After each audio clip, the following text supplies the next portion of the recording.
Welcome, ladies and gentlemen, to live coverage of GP Prague. A great pleasure to have you with us today. My name's Riley. I'm in the booth alongside the Pro Tour champion Simon Goetz and my good friend and stalwart colleague, Simon. We've talked about some of the big names here at GP Prague today, and they don't get too much bigger than this, do they? Oh, Mengucci against Sigurd is a nice Europe against North America kind of clash, and we've seen quite a few of them. We see here the Gooch sitting on 8 and 2. Sigurist as well, Siggy on the other side of the table. He's also at X and 2. They'll be looking to keep their heads above water here as we draw closer to the top 8. Another win is basically all over Red Rover. Both of these players kicking things off with respective 2 drops. You can see Andrea also getting an implement all up in this piece. But right now, Thriving Rats getting amongst it. We will see these two making an appearance next week in Dublin, of course. And Mike Sigrist has assembled an absolute all-star team. Channel Fireball Ice. These guys are not here to make friends. PV, Mike Sigrist, Joel Larson, Ben Stark, Andre Strasky, and Eric Froelich. These guys, I mean, what an absolute rip-roar of a list there. One of the best teams next week, for sure. And Mengucci, however, his team also is called Bent Card. And we've got Andrea Mengucci, we've got Javier Dominguez, Christian Calcano, Michael Bonde, Corey Baumeister, and a good friend of mine, Anthony Lee, out of Perth in Australia. Great to see him punching with some of the greatest wizards in the world. And hopefully fortune will favour them when the cards fall in Dublin. But right now it looks like Mengucci is in the driver's seat here with an Ethersphere Harvester, widely touted as one of the best cards in the set, Simon. And having deployed this so early in the game, Mengucci's got to be happy with that. Absolutely. He has a very decent start anyway with the green implement. He's already made his first servo token, so super mana efficient start for him. We see Sigris now with his implement of Malice. And Mengucci is going to implement a card away into his bin. Oh, but look at this. Sigris has the answer to the Ethersphere Harvester. That's a nice one for him. He'll be very happy with that. I really like Destructive Tampering. I think people should main deck it more. Really? Yes. If you see how powerful the artifacts are in both sets, just having a failsafe in your hand it gives you a good feeling. And if you don't need to use it, then you can still steal some games with the second ability. Yeah, I can see that. I think that these falter type effects are often really overlooked, and maybe for good reason. Maybe they don't often give you the power you need and aren't worth a card. But in this case, you're almost always going to have a target for the shatter effect, and so yeah, Destructive Tampering, perhaps it is worth a card. I mean, you're a lot better at this game than me. I'm going to take your word for it. As we move on now with Mengucci, he's got a couple of servos up in the mix now after his Ether Chaser has done some work. And Sigrist will be very happy to have found a mana-efficient and timely answer to the Ethersphere Harvester, which really was poised to make a huge impact on this game. Absolutely. And Mengucci, with a rather weak turn, there's an inherent synergy with Implement of Ferocity on a first strike creature, but if he doesn't spend his mana on turn 4, then his game plan has really taken a step back. Yeah, he's kind of taken a turn off here. We could be holding on to some kind of instant effect, but right now, geez, just the Night Market Lookout. That's a nice one here for Sigrist, and another implement for him. So you can see he's relying on some pretty heavy Revolt synergies here. But a 3/3 flyer for 4 mana, I mean, that's a price I'm happy to pay. Night Market Aeronaut there. Look at this guy. That'll leap into the fray. And Sigrist now starting to hit his straps as Mengucci once again now has a turn to play. Ooh! And look at this guy. Here he is. It's the Outland Boar. We haven't seen the red-green color combination too much yet. So we saw a little bit of it. Black-green was the sort of colors du jour. But Outland Boar does a lot of work here. 4 mana 4/4. Can't be blocked by some creatures. Whoa. And what have we seen here? Noxious Gearhulk. Just like that. That's going to come down and clean up that Borski. No, thank you. Noxious Gearhulk obviously not into its bacon. And so goodbye to the Boar. And that's a huge, big swingy play here for Mike Sigrist. He'll be very happy with that. Spontaneous Artist, the follow-up play for Mengucci here. Not the most inspiring play, it has to be said.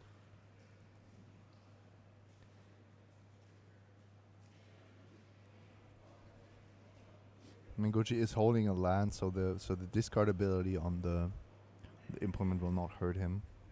Or in this case, it's the implement of combustion. It's going to do okay. 1 damage upstairs. But a very important thing to remember, you don't want to sandbag just that one last card. You want to play around the implements. They are flying around everywhere, these implements, aren't they? People are picking up on the fact that they allow you to cheat on mana. Mm. So you can run 15, 16 lands. If you just have a few of those, they replace themselves. And if you have these Revolt synergies, they are just really, really good cards to have. And even with something that's less impressive, like an implement of combustion, it can still provide a lot of work here. But look at this, Andrea Mengucci. He's busted open a mythic rare, and he's got his Lightning Rider out onto the battlefield. He'd be very happy with that. A 5-mana 2/2. But it's got double strike and haste, and it can also trigger a second combat step. So be interesting to see what Sigris wants to do here. I'm going to trade these off. That wasn't the most impressive mythic rare I've ever seen. No. I sort of sold that one a bit too much, I think. I have to slow my roll next time. Here's a 5-mana 2/2, Snore. And it's back to Sigrist, who I would say Simon is firmly in control of this game. Oh, absolutely. And look at the life totals.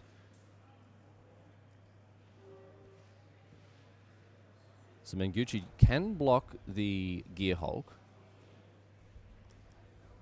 given that it has menace, but that lookout is going to get straight through. And Sigrist still has a choice here. He doesn't have to attack because trading for one of the real creatures and a servo token is maybe not what he wants. If he can find a shock, for example, then the equation changes. Nope, it's just going to be the lookout here. So Seeker is playing it safe by the water and just getting in with his flyer. And he has the breathing room to do this. I like this play because Gearhug currently dominates all of these creatures on defense. Mm-hmm. So why allow Mengucci a trade that he would be happy with making? I guess the only thing really is you've got to bear in mind the first strike on the Ether Chaser makes combat tricks so much more potent. So Sigris will have to bear that in mind. But Mengucci without much more to offer here, as he plays a Sage of Shayla's Claim and says go. Yeah, Mengucci with a lot of weak cards, playing basically 2 drops this late stage in the game, and Sigris is just 1 damage away from victory. So this Aeronaut can get in one more time here. Knock Gucci down to 1 here. And we'll see if the Gucci main has anything to repair this situation.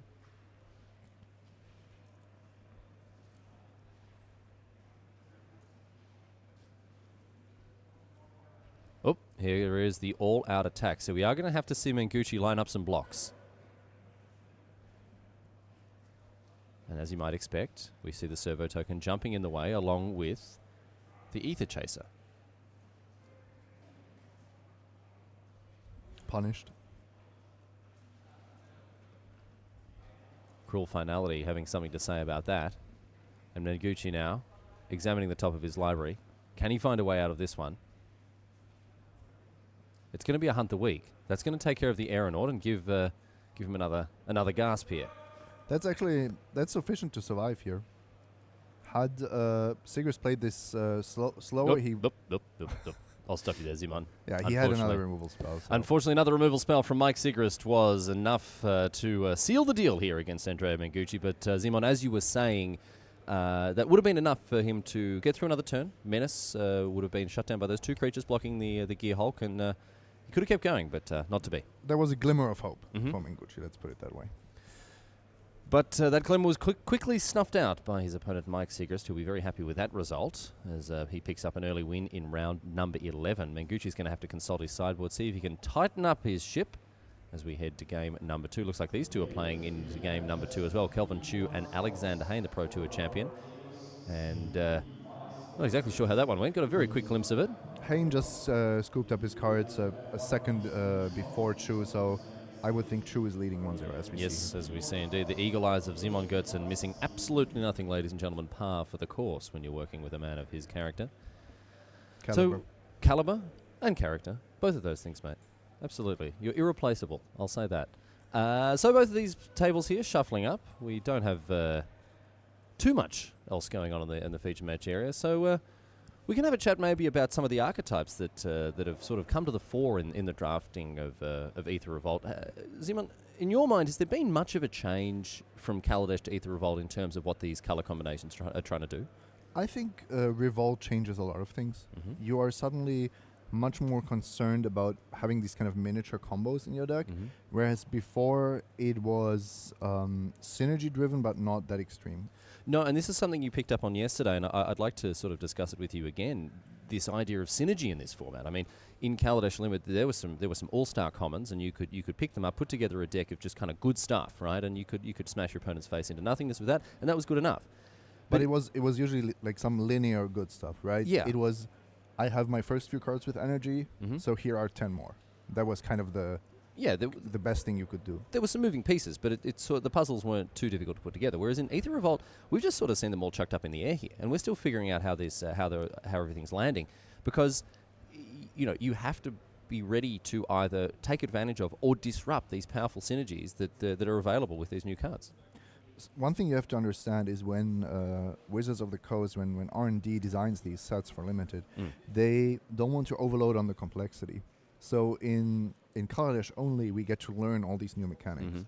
And then with either Revolt, the complexity is twofold. We have new mechanics coming in, but also we are combining both sets. So there's just more space to explore. Yeah, so kind of easing us into the more complicated settings of this draft format, and certainly as players, still explore it, and I'm sure that none of them at this stage would consider themselves to be stone cold masters of the format. I mean, it's been out for a few weeks now, but still a lot of exploration to do, and this is something of a proving ground for many of the professional players that come to these GPs. And you can't really claim to be a master of the format without knowing what the field knows and is doing. Yeah, and this is a point you made yesterday as well. All of these pros right now, they're sequestering themselves away into these testing houses. They're going to sit down and shuffle cards up for a week and a half before the Pro Tour. But Zimon, the point you made yesterday was that can sometimes turn into an echo chamber. And coming to a GP like this one is a really important opportunity for these players to test the theories they've developed and see where everyone else is at. Yes, and it's not only looking at your record. A player like Lukas Blohan, PV, Ivan Floy, if they go 8-1 on day one, it doesn't really tell you that they've mastered the format. It could be that they have built a good deck and then their exceptional play skill carries them through day one. But they have to constantly evaluate their decisions in a as objective way as possible. That's right. So we'll pick up on that in just a few minutes now, but right now it's time to head back to the feature match area as we have a look at Mengucci and Sigris going at it again. And look at this. Here we go. A Renegade Freighter on turn 3 for Mengucci. He'll be happy with that after an attune with Ether, plucking a land out of his deck. Mike Sigrist, on the other hand, he's developing his board. Got a lot of artifacts going already. We'll see exactly how he wants to leverage them as we move forward. And we got the old Gremlin coming down as well here.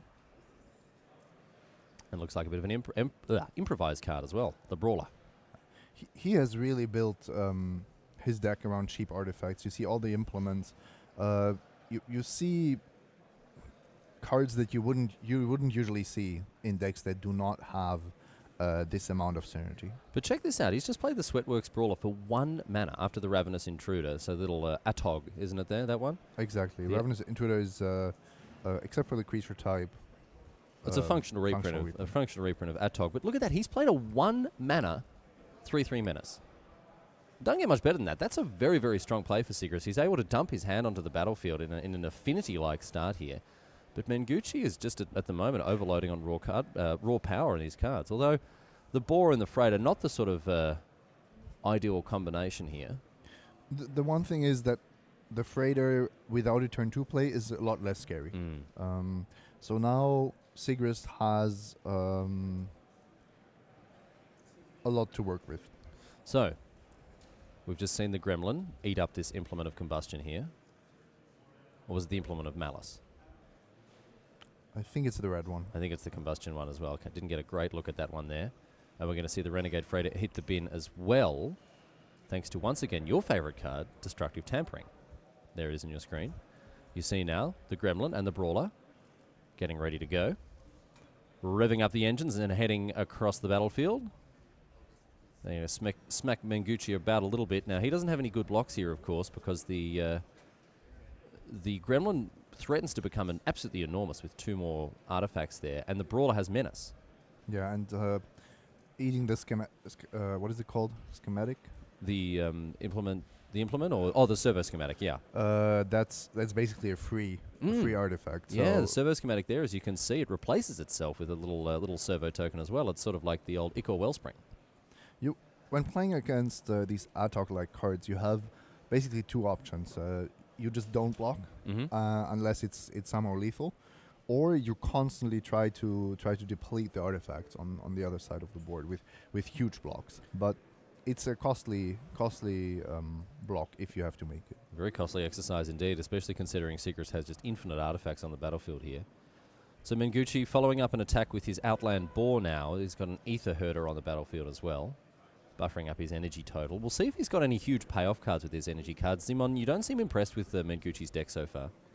No, it's I don't really see what he's trying to do. Okay. He hasn't really shown me why he needs that energy. Okay, we've seen the double striker, but I don't know if that's already worth it. We've seen also the Aethersphere Harvester again, which can slowly munch its way through an energy reserve. But no, I take your point. It's certainly not one of these decks that's really just going all out on the energy sub-theme here. Or let's put it another way. What Mengucci is doing here, or has done this game, we could have seen it yesterday. Based on the cards, based on the card quality, based on the curve. What Sigurst is doing yesterday, I didn't see a single deck like that. That really took all the synergies to another level. And we tend to see synergies go to the next level in a draft, seeing as you have much more control over which cards end up in your deck. Sigurst is struggling with his mana development. Yeah, you can see that. Yeah, he has missed his land drop for 2 turns. Mengucci, on the other hand, I think he missed his land drop last turn. Doesn't seem to have drawn another land here, so both players a little bit starved for mana. This favors Mengucci, of course, not only because he has 1 more mana, but also because Sigrid had the more aggressive start. So, Implement of Ferocity, and we're going to see the boar get even bigger now. Difficult card to block here, the boar. There is the Implement of Ferocity, putting a +1/+1 counter. And Mengucci, very happy to draw a land there, I imagine. So in comes the 5/5 boar. And we're going to see the servo schematic. Nope. Yes. No. Ooh, Mike Sigris playing with our hearts, keeping us guessing here. Will he, won't he? He will. So the schematic hits the bin, and we get another servo token. And this means he will block with the Ravenous Intruder. Which is currently 3/4. He's going to have to tangle with a 4/5, a 5/5, however. Oh, and a Cruel Finality has something to say about this. Going to shrink that board down to a 3/3, which lines up very nicely, Zimon, against the Ravenous Intruder right now. I like this play because Sigurd could have just used the artifacts he still had in play, but those are valuable resources that don't cost him mana later on. I think that's the key point here. I mean, it would have taken just 1 servo token for the Ravenous Intruder to go toe-to-toe with the boar. But in this case, Sigris wants to use his mana because he knows that he's going to have trouble. He's going to have cards stuck in his hand. And he gets to scry. And that's a really good point as well. If he knew for sure that there was another 2/2 creature coming down from Mengucci, then maybe it would be a tougher choice. But this I think is just how you have to play it. Frontline Rebel now, the follow-up play for Mengucci. 3 mana for his 3/3 here. As you can see, attacks each combat. And it's back to Sigris now. Can he find this 4th land, I should say? I missed his scry. I don't know if he kept on top or not. No, I didn't see it either. I think he found this land. And he's going to find his 5th land as well. No worries here with this Mapski. Back to Mengucci now. Sigris without any attacks. Renegade Mapper card you were mentioning just a few moments ago, Zimon, you were a big fan of in this format. Yeah, I think it's every limited format really gains from having these kind of effects because they are never too powerful. They don't really cost you anything. They will not make the format less skill intensive. Mengucci heads to town with his attacks here. But this is somehow a really, really well-designed card. High Spire Artisan the play after we see Sigrist eat up a servo token. That's not what Sigrist wanted to see here, but he does have a choice. So he can eat the map and the servo here to protect his little gremlin, should he choose to. He was currently dominating his opponent's 3/3. Now he would have to invest 2 more artifacts. What do you do here? My instinct is to sacrifice the artifacts. Of course, if you have an instant, it's even better. Oh, and we may indeed have this. What are we going to see here? Invigorated Rampage, perhaps? That doesn't provide you toughness or first strike, so No. you really would need something else. Nope. Instead, it's going to be another removal spell, another Cruel Finality. Yeah, which is effectively in combat, it's really the same as sacrificing an artifact, as we discussed already. Seeker's given some pause here to have a think about what he's going to do with that card. Looks like he's going to leave it on top as well. I'm intrigued to see what it is.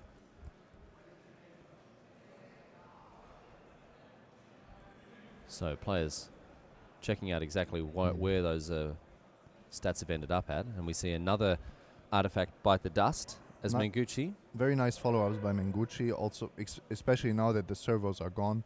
Sigrist could have kept the servo instead of the Renegade map. Obviously wanting to keep that map around. Did Menguchi add the mana for the for the Ether Chaser? Sorry, the energy? I don't think he added any energy to his pool. Oh, he did. He did? He flipped the die. He did it very quickly. Look at that. Deft hands.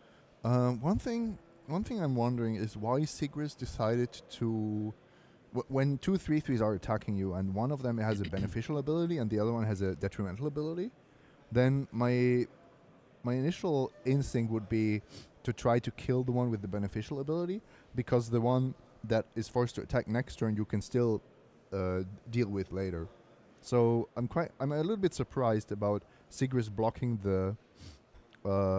ordering the blocks in the way that he did. So blocking the frontline rebel rather than the Ether Herder there, because they're both threatening the same amount of damage. He blocked both of them, but I see. Yeah. But he chose to tussle with the rebel rather than with the herder. Yeah, interesting point there. yeah, this happens actually oftentimes when there is a creature that must attack and it attacks with other creatures. Because sure, you were already expecting to be able to ambush the one that is forced to attack, but if it attacks with other creatures, you might actually want to do the turn after. 4 mana now, and we've seen here the Night Market Aeronaut. This guy once again coming down as a 4 mana 3/3 flyer. A very, very powerful card when it's turned online. Thanks to the map, of course. Mm-hmm. Night Market Aeronaut there. As a 4 mana 2/2 flyer, what are your thoughts on that? Pretty unimpressive, huh? Of course, 4 mana 2/2 without extra abilities is, I don't want to say unplayable, but it's very low on my list. But then all of a sudden you get a 4 mana 3/3 flyer, and that's above rate. Yeah, and that's effectively a discount of 1 mana. Menguchi now attacking with both of his Ether cards is going to enable him to snag 2 servo tokens here, the Herder and the Chaser. And the Narnam Cobra also attacking up in the north of your screen there. Yeah, what do you do here? And what do you expect Menguchi to have? Because the 2/1 First Striker is currently on a suicide mission. At the same time, Narnam Cobra, of course, has Death Touch. Mm-hmm. Menguchi has more than enough green sources available. And you want to keep creatures around to hold off the servos. So Secrets now, considering how he's going to play this one, as you say, the Cobra can trade off with anything. The big question is, what is Menguchi holding? It's probably a combo trick that will punish you for blocking the First Striker. Yeah. That's what I would expect here. Well, First Strike can be absolutely devastating when it comes. Whoa. Never mind. Never mind. Disregard all of that. Here comes a Lifecraft Cavalry. So no combat trick to be seen in Menguchi's side of the battlefield here. But a 6/6 trample along with those servo tokens is a nice one. But it's Noxious Gearhulk taking care of business once again. Getting it done for Team Rock and Roll here. Mike Sigris on the back of this very powerful mythic. Jeez, he's put this card to good use this game, Zimon. Absolutely, but I'm still a bit surprised why Mengucci felt the need to attack that recklessly. So we see now an attack with the Gear Hulk and 2 servo tokens tossed aside, and Mengucci very unhappy with that performance there. The Noxious Gear Hulk tidying things up in game number 2, as well as pulling a lot of weight in game number 1. And Sigris picks up the win in straight sets. He'll be very happy with that. A convincing win over the Italian superstar here. And Mike Sigris continues at X and 2. Mengucci falling to 8 and 3. That's an awkward spot to be in. Sigris still on track for a top 8 finish here. Mengucci, he can still take home some cash. We'll see how fortune favours these two players as the day continues, keeping a particular eye, of course, on Mike Sigris as he continues his quest for a top 8 berth here at GP Prague. As we head over now to our second table here, Alexander Hayne, the Pro Tour champion of Avison Restored, of course, facing off against Kelvin Chu. Both of these gentlemen sitting at 8 and 2. Looks like we're into game number 2 here after Chu picked up the first. Kelvin Chu on Team MTG Mint card. All of these guys are here. We've got Li Xi Chan, Jason Chung, the New Zealand superstar, Huang Hao Shan, Eduardo Sajgalik, Nam Sung Wook, and of course Kelvin Chu himself. You can see him there. Alexander Hayne, he's hitting with some big boys as well. We've got Sam Pardee, Steve Rubin, Jacob Wilson, Evan Flock, and Oliver Chu. That's Team Face to Face. Team Face to Face. But right now, it's all about this game. You'll have to wait till next week to see these teams get up and start chucking them about, because right now it's Chu versus Hayne, and we've got Hayne getting on the front foot here with a very aggressive red-white deck here. Haven't seen a lot of blue in the top tables here this weekend, so Kelvin Chu looking to upend Blue's ailing fortunes. He's got a little turtle going on. Ether Theorist as well. I saw he just hit the bin. And that trade was not all that spectacular for Hayne. But he does get a little bit for his trouble. Yeah, nice little reward there as he plays the Countless Gears Renegade. Going to nab a servo token there. And, I mean, that's a great deal. 2 mana for 3 power, 3 toughness. Yeah. Countless Gears Renegade, a card that when it's turned on is just so impressive. And as a 2 mana 2/2 as well, I mean, it's never that bad. No, and it reminds me of the Fabricate card in Kaladesh that you were like so happy to pick up. Yeah, Glintsleeve Artisan, yeah. 3 mana, either you get exactly this deal or a 3/3. Yeah, and here you're getting it for 2 mana, but obviously you've got to put a bit of work on you. Very rarely getting it on turn number 2, although Renegade Map can have something to say about that. Chu pumping up the Thriving Turtle. This guy's absolutely huge. And it's back to Hayne now. Yeah, Chu is just using his energy providers to fuel the turtle. He doesn't really care about the other abilities. No. That means his either Theorist and the Sentry are a bit weaker, but the turtle is already, what, a 3/7? Yeah, the turtle's absolutely enormous, and that Janjeet Sentry is so adored by many players I know, tapping down opposing creatures. Is just sitting there on sentry duty, not really contributing much, but the turtle's getting it done. Chu does run the risk of running into, unconditional white removal here, though.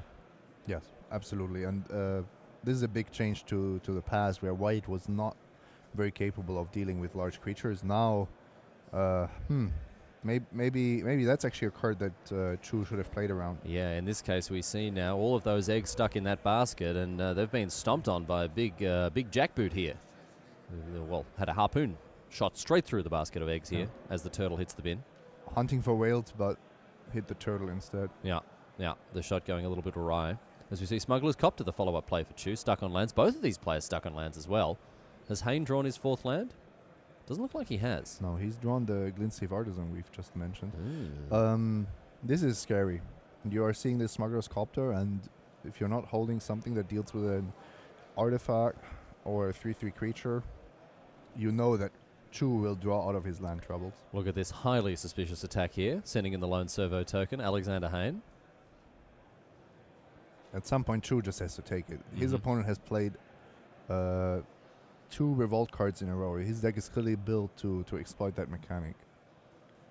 So what does Chu have to say about this? I mean, it's 1 damage.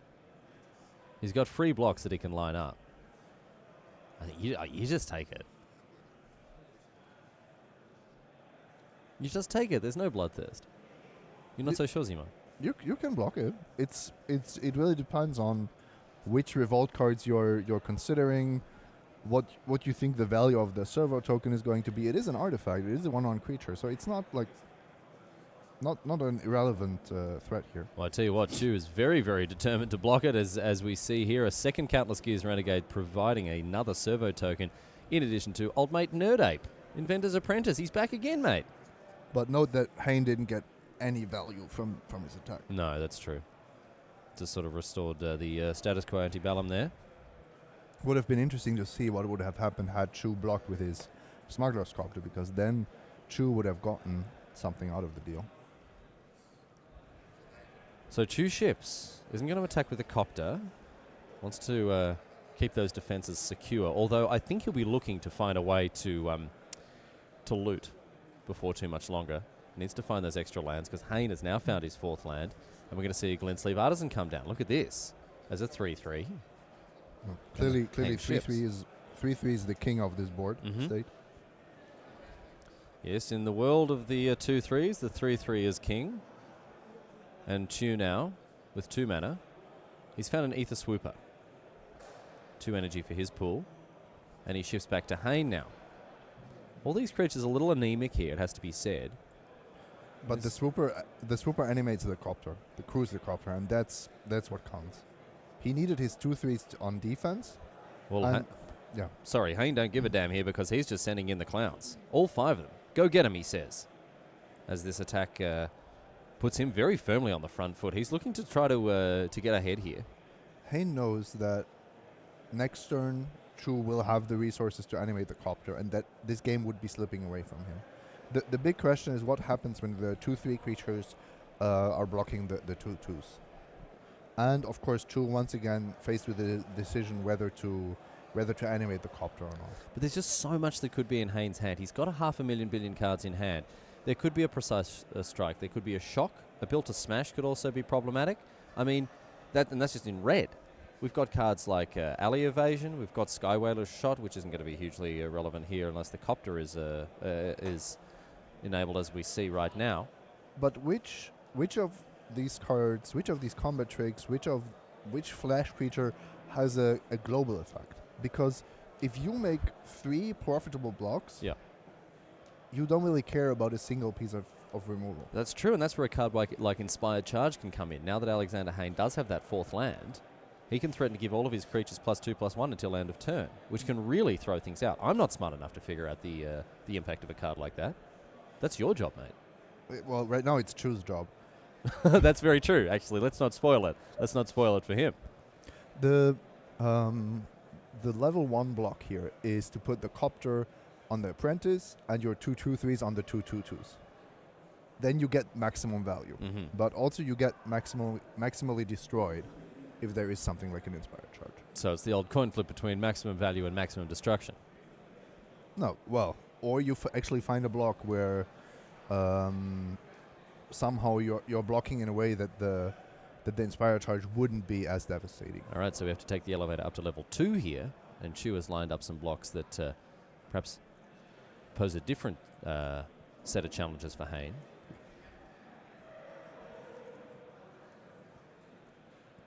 I think right now the discussion going on as to whether the Smuggler's Copter trigger will be put on the stack.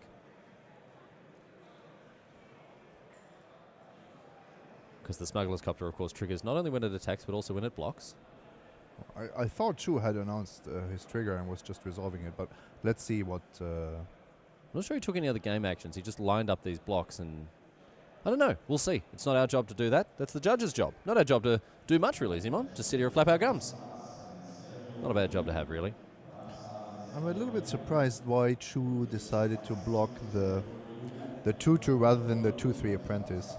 At least Inspired Charge can't be a reason, because the Apprentice would have only gone up to 4 toughness.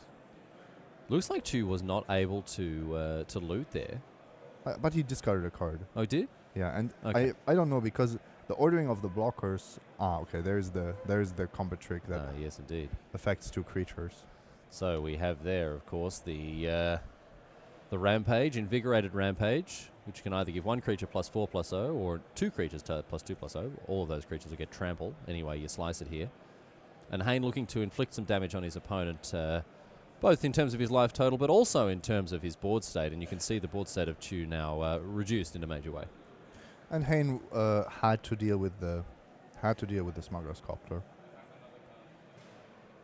Did so rather tidily here. Servo comes down after that Ether Sweeper attacks. And Chu's still struggling to find another land. He's done well to get so far. Look at this. Are we going to see him draw 3 cards? Reverse Engineer? No, it's not. Wow. It's probably actually better. Maverick Thopterus coming down. I was gonna say exactly that. I much prefer a board impacting card here to some card draw.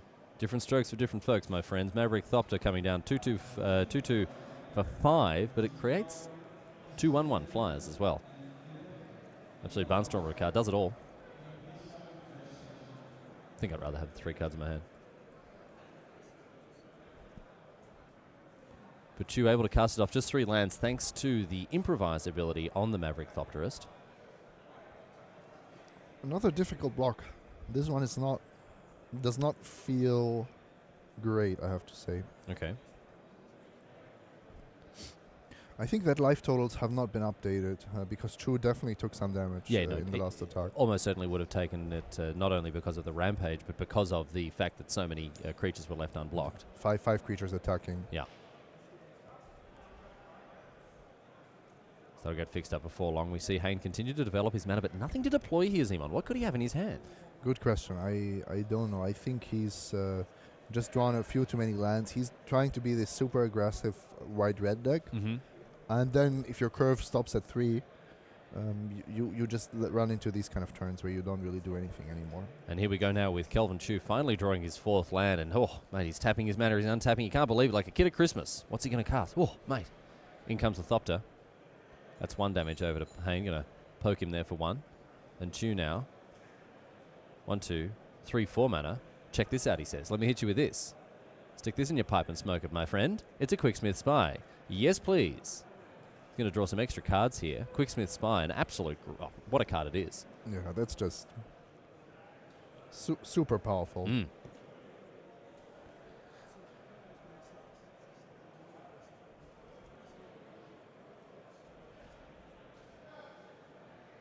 So we've just had a slightly relevant piece of information passed to us, ladies and gentlemen. We do apologise for the confusion, but we have been commentating with the wrong names for the last 15 minutes or so.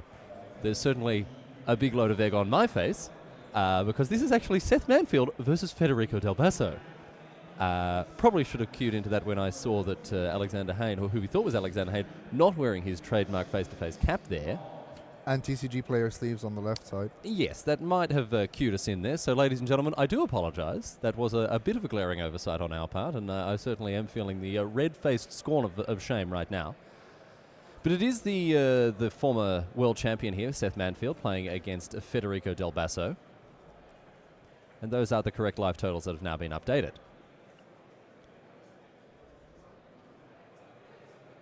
So Manfield now. He's got the malfunction.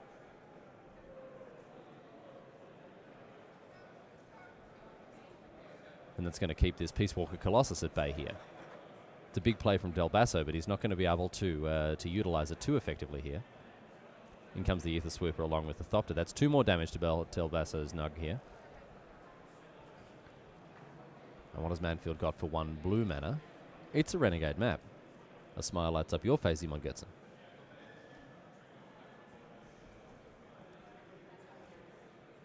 Del Basso's position was already not looking great, but now Seth Manfield is drawing 2 cards a turn. Yeah. He's developing his mana. He will soon also be able to activate to start copying his creatures. So he's now drawn 2 cards off the Quicksmith Spy, and Del Basso obviously without an answer to this, and it is threatening in a major way now. The Spy's just going to run Manfield away with the game. It looks like Del Basso was able to overrun Manfield once, but Manfield Well, Manfield's deck is just built to run away with the game. Yeah, At and some point. it's doing exactly that now as we see Manfield drawing another card number 3 here, off of that Quicksmith Spy. Not the immediate and hard-hitting impact of the Quicksmith Rebel. This is something we chatted about yesterday, Zim. The Quicksmith Rebel tends to be rated a little bit higher in a lot of players' estimation just because of its immediate impact on the board. But here we see the strength of the Spy, which is still a fantastic card. It's really getting it done here. Of course, and of the big takeaway is that once you start drawing twice as many cards as your opponent, the late game will be yours. Absolutely. With almost any deck. Yeah, absolutely. Del Basso is able to keep his defenses going. We see the Girapur Osprey keeping off some of those flyers. And here's another flyer as well in Aeronaut Admiral. So Aeronaut Admiral, a 4-mana 3/1 flying. It's also going to give the vehicles that Del Basso controls flying. But that doesn't do much against the Thopter. The Girapur Osprey actually much better on defense in this situation here. And Seth is not in a hurry. He can wait this out. Basically starve Federico's resources. He knows he can rely on the fact that Del Basso will draw more cheap, aggressive ground creatures that effectively have zero impact on the game. And Manfield, on the other hand, is having a huge impact on the game. He's drawn 4 extra cards off his Quicksmith Spire so far. And that number seems to be on the up and up, with Del Basso left without an answer to it. I mean, something as simple as a shock will get rid of it, but Del Basso doesn't seem to be coming up with the goods. We're going to see an attack from Mansfield here as he starts to fiddle around with some of those cards. Hinterland Drake sent in. That can trade here with the Admiral. And Del Basso having a chew on his glasses here as he considers his next move.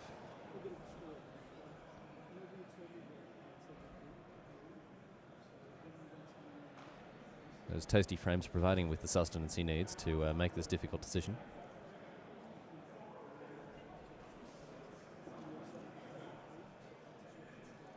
And it's 4 mana now from Mansfield. Del Basso down to 8. And what are we going to see? It's a Shipwreck Moray. What are your thoughts on this card? Not a card we've seen a bunch of this weekend.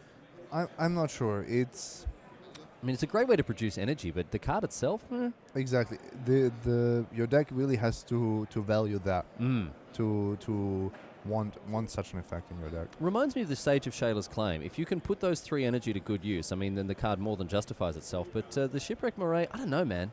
Even that statement, I'm not so sure about. Really? Because you are still paying 2 mana for a 2/1. You know, if you draw this card later in the game, its impact is very, very low, even with considering the energy. And there are these games where you have actually too much energy, where you cannot use it, where you have the wrong side of your deck. It could also be the other way around. I'm not a fan of these kind of cards that produce energy but are just really, really mediocre otherwise. Kind of want that tight little package there, the ones that generate and use energy for profit and gain. Siege modification coming down on the Aeronaut Admiral, unless I'm mistaken here. And a follow-up play with the Restoration Specialist.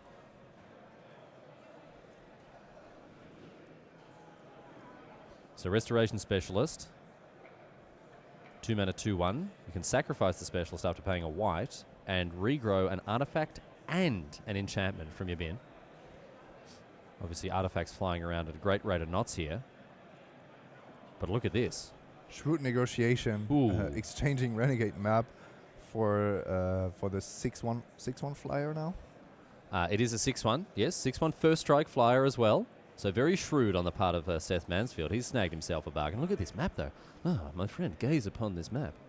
Oh yes, I'll take that 6/1. Oh, it's a fine map. It'll take you to all sorts of treasure.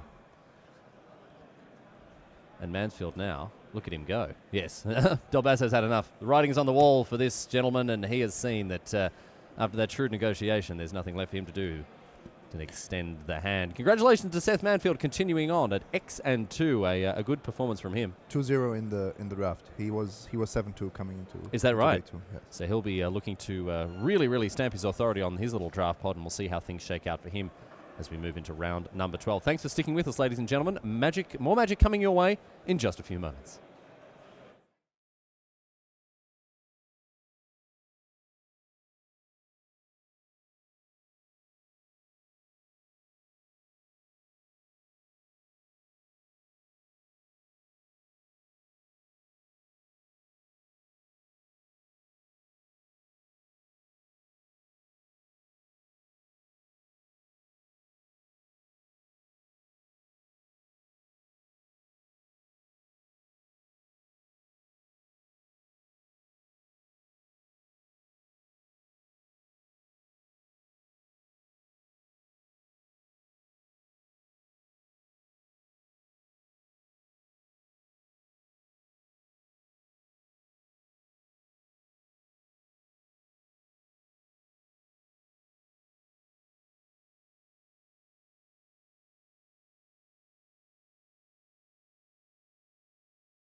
Welcome back, my friends. We are back at GP Prague. Down in the feature match area, you can see on your screen Yusuf Kemal Vefa playing off against the Hall of Famer Paulo Vita Dama de Rosa. This is not coming at you live, my friends. This is a replay. We have now some time walk magic for you. Once again, in the booth, Riley Knight, and I'm joined by Simon Gertzen. My great pleasure to have his company again all day, every day. So PV off to a quick start here with the Druid of the Cow, developing his mana nicely. Yusuf Kemal Vefa, on the other hand, a Smuggler's Copter. That is a constructed level start there. Plains Island Copter, go. What are your thoughts here, Simon? PV knows that he has his work cut out for him, but he has the better start. He's off to the races faster. He has 4 mana this turn. Apparently doesn't even need the mana fixing of the growth. Let's see if he can present some challenging threats. So look at this. Here we see a play. Again, utilizing his mana incredibly efficiently here. As he plays a Pima Etherseer. It sees itself as it comes down, gives PV 3 energy.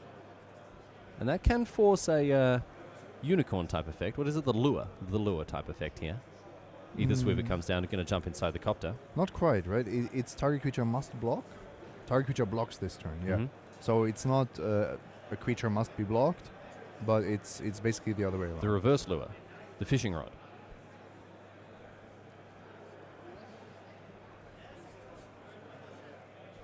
And the copter starts working, but at least Yusuf hasn't really deployed much to the board. No, PV can continue to develop his board here. Ether Swooper. I don't know about this card. It seems to be everywhere, but I just don't see it. It's probably just good enough, just enough of a package so that you're happy to play it. So Dama de Rosa now getting stuck in with his creatures after having played a Lifecraft Cavalry. And knocking Vefa down to 17 with an attack from the Etherseer. Bit of an unfortunate sequencing there. The growth hitting the graveyard last turn. If PV had even a chance to delay that, I think he would have done so. Yeah. Because he didn't really get any immediate benefit from sacrificing it. Such a huge payoff as well to play that cavalry with the extra revolt there as a 6/6 trample. It really does dominate the battlefield. Shipwreck Murray here. Vefa, I don't know what is going on with his permanent placement here. Seems to have rotated at 90 degrees anti-clockwise.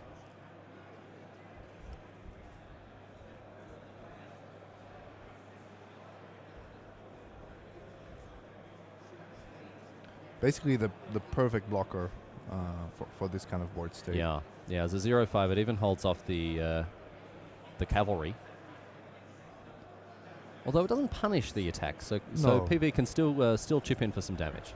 But 0 power creatures usually don't do that, and even with the +2/-2 activation ability, it would cost you energy and your creature would die at the same time. That's right. Vefa could cash in some of that energy to trade with the cavalry should he want to, but I mean, again, this Murray, I mean, I'm sure it's got a role to play somewhere. We should mention that not only PV, but also Yusuf is a very experienced player. Yeah, I mean, Dama de Rosa's reputation and achievements speak for themselves. Hall of Famer, he's won 500,000 Pro Tours, 500,000 GPs, and of course he's on this Channel 5 All Ice team that we were talking about before. PV, Mike Sigris, Joel Larson, Ben Stark, Andre Strasky, and Eric Froelich. But Yusuf Kemal Vefa, he's no slouch himself, Simon. No, he's been on the Turkish national team for ages. In every year we see him play for Turkey. He plays almost all of the European GPs. He travels with a group of friends.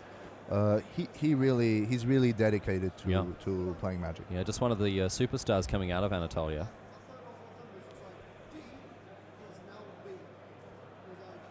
You can hear Neil Rigby very emphatically arguing up some kind of point or other to his friends at the back there. Thank you to him for all of the work he's doing in the feature match here. It's certainly better to have him there because then we can't hear him on the microphones. Here's a Glintnest Crane. Nice little deck that Yusuf has built there. Yeah. Very artifact heavy. Oh, Oh, is this the whiffski? Yes. It's the big whiff. Wow, wow. That's a bad feeling. We saw a couple of interesting cards in there, though. Amongst them, of course, Gearseeker Serpent. We imagine now Vifa is playing a pretty artifact-heavy deck, although that's not really coming to the fore at this moment. No, so far he has only really revealed the Copter and... Well, that Copter is not even going to get another attack in here, as we see PV wanting to send it to the bottom of Vifa's library. Artifact removal has really come forward as just so main deckable now, and it's no excuse, no surprise to see now something like Natural Obsolescence in the main deck of PV. I'm not surprised. I think, like I said, you risk having a dead card, but if it's not, it's probably taking care of one of the best threats, and in this case, actually the very best threat. I mean, it's just a Doomblade here, essentially. So Eddie Tail Hawk lines itself up against this Ether Swooper here. And Vifa not given an opportunity to press any further advantage. Damodar Rosa with these big green idiots here. Livecraft Cavalry still the largest creature on the battlefield.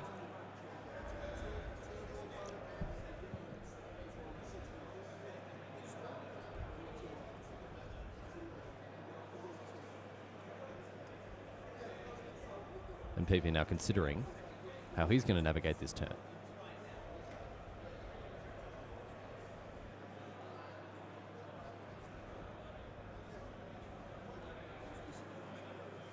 Really very deep in the tank here, unless there's some kind of discussion going on.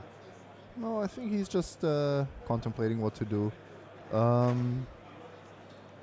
Looks like a very typical PV deck. So far we haven't seen any All-Stars. He's just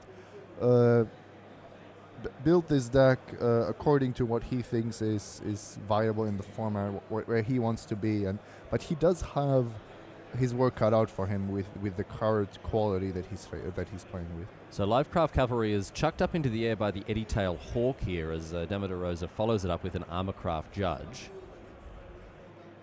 He's done well to continue to develop his board and continue to pressure Vifa, and you've got to think that Vifa will have a very strong late game. We saw stuff like Gearseeker Serpent. We've got to imagine there's maybe, Airdrop Aeronauts, some other big flyers in there, Windkin Raiders perhaps.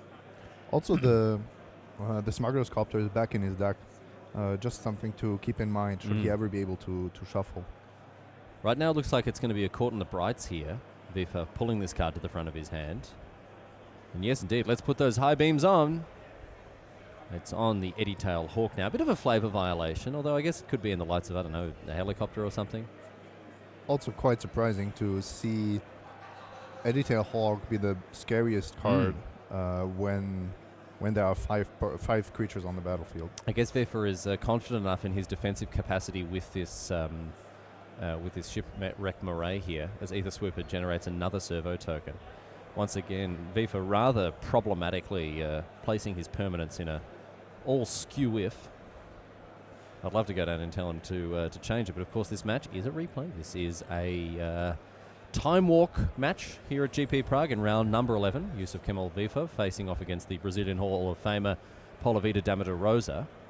I'm wondering if Yusuf is being a bit too conservative here, because his two flyers would have been able to dominate the Eddie Tail Hawk, and PV would have only gotten one more trigger out of it, but losing the Hawk in the process. Of course, that's considering no other spells being cast. So now Yusuf spent his tremendous removal spell on one of the weakest cards on PV's side of the board, and PV is just moving to ground attacks. And this is what I was just about to say, Zimon. It didn't shut PV down at all. It didn't shut his game plan down. It just forced him to switch gears, and that's not what you want to do with a premium piece of removal. You want to disrupt. You want to dismantle what your opponent's trying to do.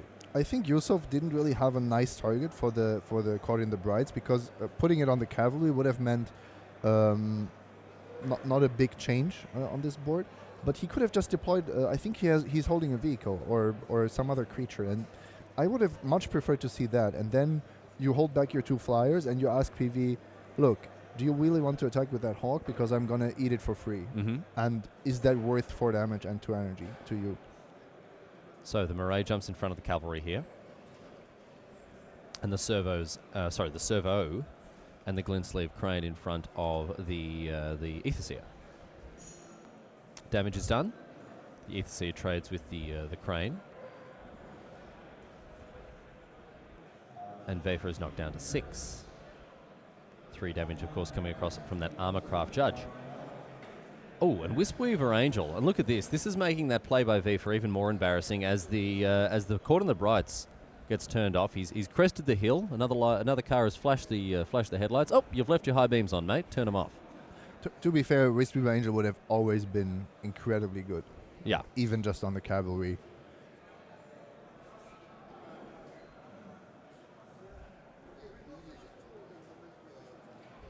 But we see PV maneuvering himself into a position where it looks like he's trying to pick up the W quite efficiently and effectively and quite quickly here as well here. And also, both of these players were 8-1 after day 1. Okay. So the winner here is playing for the pod win. For the 3-0 slot in the first draft, of course. That'll be coming your way, the final game of pod number 1. Of draft number 1, I should say. And will be coming your way with Tim Willoughby and Matej Zadelko. We'll be back for the second round, or the second draft, Zima. Some players at 11-1 will, of course, be at draft table 1, draft pod 1. Mm-hmm. This is where we will really see who has understood this format.